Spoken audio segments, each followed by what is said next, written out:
Maisie. Hi, I'm Miss Malia. Hi, I'm Maggie. Hi, I'm Sumaya.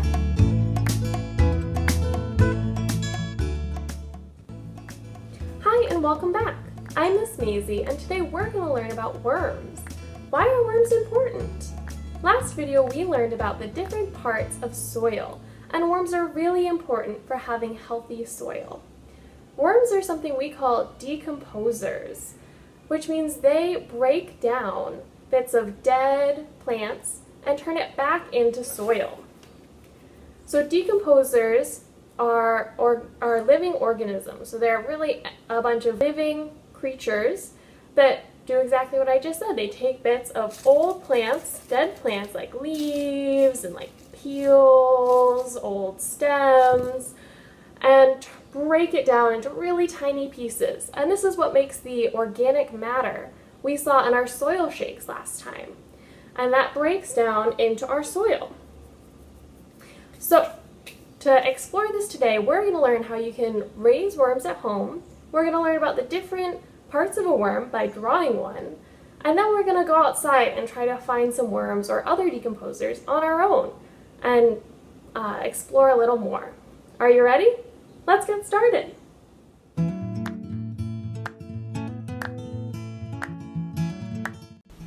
So why raise worms at home? They're not cuddly pets like dogs or cats, but they can have two great benefits. They reduce waste by reusing food scraps you would otherwise throw away, and they produce worm castings, which increase soil health for growing plants. It's a form of recycling.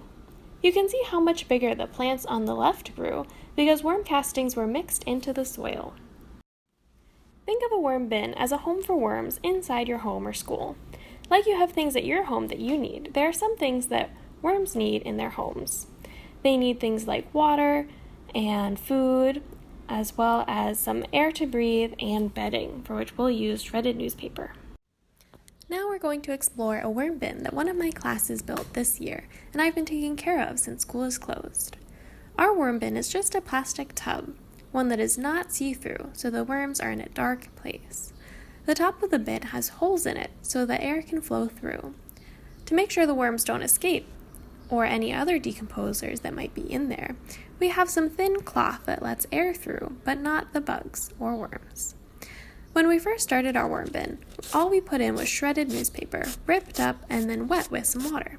We squeezed out all the water so the newspaper was moist but not wet, which makes a comfortable bed for the worms. We added about 100 worms to the bin. Can you see any in there now? What do you see in the bin now? Since this worm bin was set up a couple of months ago, you can see a lot of worm castings, which is all of the brown stuff that looks like dirt. When we started, there was only newspaper and worms, so all of these castings were made by the worms after they ate the food scraps that we've been feeding them. What food scraps do you see? I see some rhubarb stems, some eggshells, some coffee grounds, and some apple cores. The extra newspaper and plastic bags on top and underneath the worm bedding just help control how much moisture is in the bins, so the worms are comfortable. One of the cool parts of a worm bin is that even though you're putting food scraps in it, it doesn't smell bad. As long as the food scraps are buried in the newspaper bedding so that it's not exposed to the air, the food won't break down in a smelly way, as it would if you left it on your table for a long time. I like to keep my worm bin in a dark place, somewhere that is not too hot or cold, like my kitchen cupboard.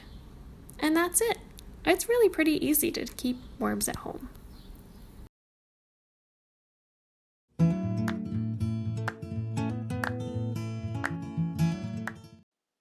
Hi, it's Miss Sumaya, and I'm going to show you the parts of a worm and its life cycle.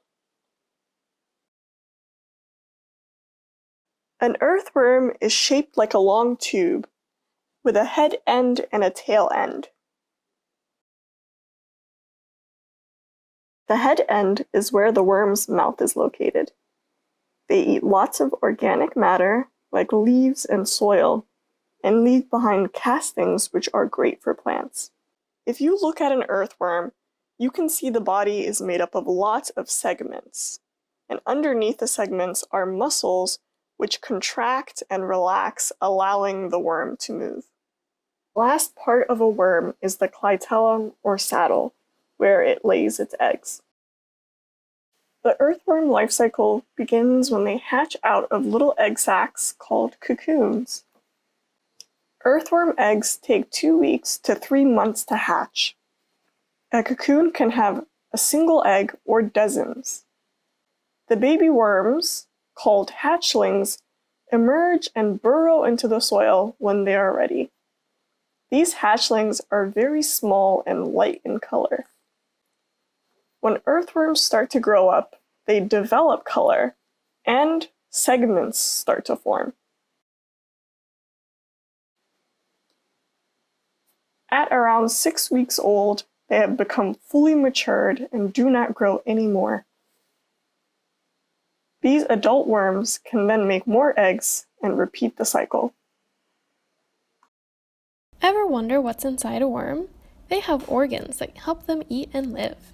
Here's Miss Maggie's drawing of a worm's anatomy.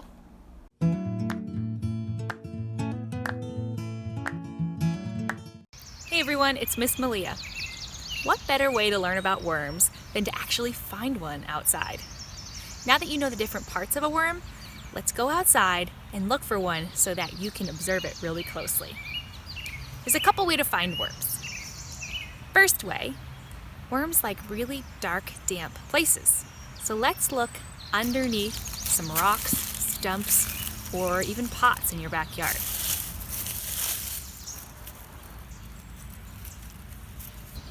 Can you spot any worms or decomposers here? I see 2 baby worms and a little white worm. The white worm is a cousin to the earthworm. White worms eat rotting food after other bugs get to it because they're a little bit small and they have small mouths. They kind of finish off the job.